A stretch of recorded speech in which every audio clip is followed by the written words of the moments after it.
Hey guys, how are you all? Hope all doing well. I am Tanuja Dakwal and welcome back to my channel Women's Natural Health Care. So guys देखिए, pregnancy conceive करने के लिए hormone बहुत important role play करते हैं, क्योंकि जब महिलाओं की पीरियड ब्लीडिंग शेड होती है तो उस टाइम महिलाओं की बॉडी में हार्मोन का लेवल बिल्कुल कम होता है। और जैसे ही पीरियड ब्लीडिंग शेड होना बंद हो जाती है तो उसके बाद महिलाओं की बॉडी में हार्मोन बनना शुरू हो जाता है, जिसे हम एस्ट्रोजन कहते हैं। एस्ट्रोजन हार्मोन धीरे धीरे बढ़ता है और साथ ही साथ इस टाइम पे महिलाओं की ओवरीज में फॉलिकल्स भी ग्रो हो रहे होते हैं। और एक ही ऐसा फॉलिकल होता है जो आगे चलकर डोमिनेंट बनता है और उसी फॉलिकल के अंदर अंडा भी मैच्योर हो रहा होता है, जो ओव्यूलेशन के टाइम पे रिलीज होता है। तो ओव्यूलेशन तक तो महिलाओं की बॉडी में एस्ट्रोजन हार्मोन काम करता है, और जैसे ही महिलाओं की एक ओवरी से अंडा बाहर निकलता है तो उसके बाद हार्मोन का फ्लक्चुएशन होता है। उसके बाद महिलाओं की बॉडी में एस्ट्रोजन हार्मोन भी काम करता है, साथ में प्रोजेस्टेरॉन हार्मोन भी काम करता है। और जब महिलाओं को प्रेगनेंसी कंसीव होती है तो प्रोजेस्टेरॉन हार्मोन का लेवल रैपिडली इंक्रीज होता है और भी बहुत कुछ महिलाओं की बॉडी में तब होता है। तो उसकी वजह से महिलाओं की बॉडी में लक्षण दिखना शुरू हो जाते हैं। बट ये जरूरी नहीं है कि हर किसी महिला की बॉडी में हर एक लक्षण दिखाई दे। कई बार क्या होता है, महिलाओं को प्रेगनेंसी कंसीव हो जाती है बट महिलाओं की बॉडी में कुछ हो ही नहीं रहा होता है, जिसकी वजह से काफ़ी महिलाएं वरिड हो जाती हैं। समझ नहीं आता है कि उन्हें प्रेगनेंसी कंसीव हुई है या नहीं हुई है। तो आज की वीडियो में मैं आपको एक ऐसे लक्षण के बारे में बताने वाली हूँ जो 100% महिलाओं में दिखाई देता है जब महिलाएं प्रेग्नेंट होती हैं। देखिए क्या होता है, जब महिलाओं की पीरियड ब्लीडिंग शेड होती है तो हार्मोन तो कम होते ही होते हैं, बट उस टाइम पे महिलाओं के बच्चेदानी का मुंह थोड़ा सा खुला होता है। वो इसलिए खुला होता है ताकि वहां से पीरियड ब्लीडिंग बाहर निकल सके। और पीरियड खत्म होने के बाद बच्चेदानी का मुंह क्लोज हो जाता है। फिर बच्चेदानी का मुंह तब खुलता है जब महिलाओं का ओव्यूलेशन होता है। ओव्यूलेशन के टाइम पे इसलिए खुलता है ताकि स्पर्म अंदर एंटर कर सके, यूट्रस के अंदर एंटर कर सके और एग से मिले और एग को फर्टिलाइज करे। बट उसके बाद क्या होता है, बच्चेदानी के मुंह की पोजीशन में क्या चेंजेस आते हैं जिससे आप अपनी प्रेगनेंसी को जान सकते हैं। क्योंकि गाइस बच्चेदानी के मुंह में जो चेंजेस आते हैं वो हर एक महिलाएं नोटिस करके पता कर सकते हैं कि उन्हें प्रेगनेंसी कंसीव हुई है या नहीं हुई है। तो सबसे पहले आपको समझना है कि ओव्यूलेशन के टाइम तो बच्चेदानी का मुंह खुला रहता है, बट जो उसकी पोजीशन होती है वो हाई हो जाती है।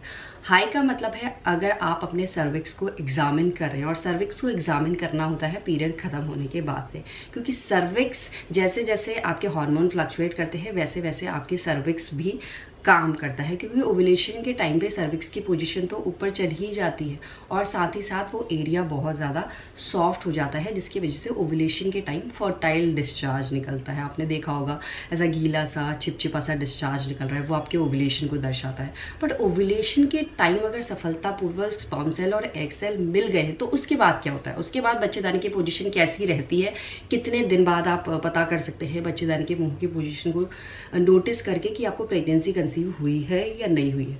देखिए, ओव्यूलेशन के बाद प्रेगनेंसी कंसीव करने में आपको कम से कम 7 दिन का टाइम लग सकता है, ज़्यादा से ज़्यादा 14 दिन का टाइम लग सकता है। बट आपको सर्विक्स पीरियड खत्म होने के बाद से ही एग्जामिन करना है, तभी जाके आप अपने ओव्यूलेशन को भी पहचान सकते हैं, तभी जाके आप पहचान सकते हैं कि कब आपको प्रेगनेंसी कंसीव। सो ओव्यूलेशन के बाद ऐसा नहीं है कि आपको पता चल जाएगा कि आपको प्रेगनेंसी कंसीव होने वाली है या नहीं होने वाली, क्योंकि ओव्यूलेशन के 24 से लेकर 36 घंटे तक तो महिलाओं के प्रेगनेंसी कंसीव करने के चांसेस ही होते हैं।